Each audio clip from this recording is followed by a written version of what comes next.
میں بہتری لے کے آئیں گے، اور سب سے بڑی بہتری ہوتی ہے صدقہ جاریہ ہے ایک درخت اگانا۔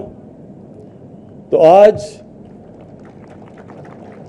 ساری ٹائیگر فورس کو اور سارے پاکستان کے نوجوان اور ہماری ایڈمنسٹریشن جو بھی آج جنہوں نے شرکت کی، پھر سے میں ان کا پہلے تو شکریہ ادا کرتا ہوں اپنے ملک کی طرف سے، اور پھر آگے آپ کو یہ سمجھانا چاہتا ہوں کہ یہ صرف شروعات ہیں، یہ بڑی ایک لمبی اب جنگ چلے گی، لیکن شکر ہے کہ ہم نے یہ شروع کر دیا یہ راستہ اپنی زندگی بدلنے کا، اپنے ملک کو بہتر کرنے کا۔ اور پہلے تو ہم نے یہ ملک کو ہرا کرنا ہے، درخت اگانے ہیں۔ میں انشاءاللہ میں اپنی ایڈمنسٹریشن سے ملا ہوں، چیف سیکرٹری سے، کہ ہم نے شہروں کے اندر کوئی ایسی جگہ نہیں چھوڑنی، کوئی خالی سپیس نہ ہو جدھر ہم درخت نہ اگائیں۔ اپنے ملک کو ہرا کرنا ہے۔ اور جی مجھے پتہ ہے خواتین بھی ہیں، اور خواتین نے سب سے زیادہ شرکت کرنی ہے اس میں۔ اور دوسری چیز آپ نے یاد رکھنی ہے کہ ہم نے اپنے ملک کو صاف کرنا ہے۔ ہمارے دریاؤں کا اتنا برا حال ہے، راوی کا میں 2 دن پہلے ہم انشاءاللہ ایک بہت بڑا نیا شہر بنا رہے ہیں لاہور کے ساتھ، ایک ماڈرن سٹی جو کہ راوی کو بھی پھر سے زندہ کرے گی، جو کہ لاہور کا پانی بالکل نیچے چلا گیا ہے اس کو واپس اوپر لے کے آئیں گے، جو ہم یہ نیا پلان لے کے آ رہے ہیں۔ نوکریاں نوجوانوں کے لیے انشاءاللہ، باہر سے انویسٹمنٹ۔ تو اسی طرح اور ادھر میں یہ کہہ رہا تھا کہ جب میں بڑا ہو رہا تھا تو راوی ایک بڑا دریا تھا، اور ہمارے دیکھتے دیکھتے راوی ایک سیوریج کا نالا بن گیا۔ سردیوں میں تو صرف گندگی ہوتی ہے وہاں۔ تو اسی طرح ہمارے باقی بھی یہ جو راول لیک ہے، اس کے اندر بھی ہر قسم کی ہم گندگی ڈالتے ہیں، کوئی سوچتے نہیں ہے کہ یہ آگے پنڈی کے لوگوں کے لیے ان کا واٹر سپلائی ہے۔ تو ہماری صرف پہلے تو ہم نے اپنے ملک کو ہرا کرنا ہے، ساری جگہ درخت اگانے ہیں سارے پاکستان میں۔ اس کے بعد ہم نے صفائی بھی ساتھ ساتھ کرنی ہے، اپنے دریاؤں کو صاف کرنا ہے۔ اور جب آپ درخت اگائیں گے تو جو ہماری ماحولیات ہے وہ بھی صاف ہوگی، پولوشن کم ہوگی۔ تو ہماری زندگی میں دیکھتے دیکھتے لاہور میں اب سردیوں کے اندر اتنی پولوشن ہے، سانس نہیں لیا جاتا لوگوں سے۔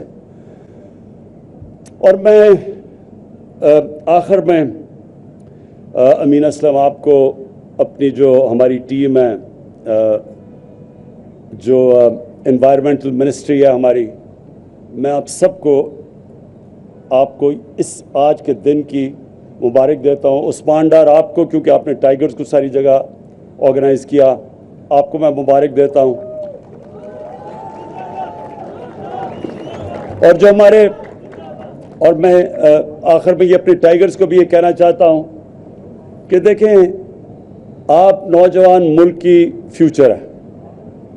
یہ جو آپ نے آج کیا، یہ آپ نے اپنے مستقبل کو بہتر کرنے کے لیے، اپنے ملک کے مستقبل کو بہتر کرنے کے لیے کیا۔ لیکن یہاں ہی نہیں، آپ نے یہ جو کرونا وائرس کے خلاف ہم نے جو ایک پوری جہاد کی، اس میں جو آپ نے شرکت کی، اور یہ جو SOPs، یہ جو آپ نے لوگوں کو بتایا، شعور پیدا کیا، اس کی بھی میں آپ کو مبارک دیتا ہوں۔ کیونکہ پاکستان آج وہ بڑے کم ملکوں سے ہے، ہم بہت ان کم ملکوں میں ہیں جنہوں نے کامیابی سے یہ اتنا بڑا جو عذاب آیا ہوا تھا اس ملک پہ اور ساری دنیا پہ آیا ہوا ہے کرونا وائرس کا، ہم وہ ملک ہیں جس نے محنت کی، کوشش کی، گورنمنٹ نے اپنی پوری کوشش کی، سارے ادارے اکٹھے ہوئے، ہم نے اپنے ڈاکٹر سے مسلسل مشورے لیے ہر روز، ہم نے وہ کام کیا جو بڑے کم دنیا کے ملکوں میں کیا، سمارٹ لاک ڈاؤن، بجائے ہم نے اپنے سارے ملک کو بند کر کے اور اس ملک میں غربت بڑھاتے، ہم نے سمارٹ لاک ڈاؤن کی طرف گئے۔ اور آج دنیا تسلیم کرتی ہے کہ پاکستان کی وہ کامیاب اسٹریٹجی ہے جو شاید ہی دنیا میں کسی ملک کی ہوئی. تو اس میں ہماری ایڈمنسٹریشن کا بہت بڑا ہاتھ ہے اور ہمارے یہ جو رضاکار ٹائیگر فورس ان کا بہت بڑا ہاتھ ہے, اور آف کورس جو ہماری NCOC نے جس طرح کی جو فیصلے کیے, تو میں آج اس کے بھی سب کو خراج تحسین اس لیے پیش کرتا ہوں کہ ایک بہت بڑے عذاب سے یہ ملک بچ گیا ہے, لیکن ابھی پوری طرح بچا نہیں ہے. اس لیے میں یہ چاہوں گا کہ سارے پاکستانی جب باہر جائیں یہ فیس ماسک ضرور پہن کے جائیں. جدھر پبلک میں ہوں, جدھر آپ ابھی اکٹھے جمع ہوئے ہیں, تو میں دیکھ رہا ہوں کئیوں نے نہیں پہنا ہوا, یہ ضرور پہنیں, کیونکہ اللہ نے اگر ہماری محنتوں کو نوازا ہے اور اس نے کرم کیا ہے اور ہمیں اس سے عذاب سے بچا لیا, تو اس کے لیے ہم یہ ناشکری کریں گے کہ اگر ہم فیس ماسک نہ پہنیں. اور ابھی بھی محرم آ رہا ہے, میں اپنے جو ہماری شیعہ کمیونٹی ہماری بھائی ہیں, میں سب کو کہنا چاہتا ہوں کہ اس میں احتیاط کی بہت ضرورت ہے. آج میں دیکھ رہا تھا ہمارے بالکل کیسز نیچے چلے گئے ہیں. کہیں ہم اپنی بے احتیاطی کر کے پھر سے اپنے اوپر عذاب نہ لے لیں. تو میں سب کو تاکید کروں گا کہ جب پبلک میں جائے ماسک پہنیں, اور یہ جو محرم آ رہی ہے اس میں احتیاط کریں. میں دیکھ رہا ہوں کہ ایران میں بھی وہ ان کے سارے علماء اعلان کر رہے ہیں کہ یہ اس طرح کی محرم نہیں آپ نے بنانی جس طرح پہلے بناتے تھے. انشاءاللہ یہ جب عذاب نکل جائے گا, جب اس سے آزاد ہو جائیں گے, تو پھر واپس اسی طرح چلیں گے. لیکن یہ احتیاط کا وقت ہے. اللہ نے اگر ہمارے پہ کرم کیا ہے تو اس کا ہم شکر ادا کریں ماسک پہن کے. بہت بہت شکریہ.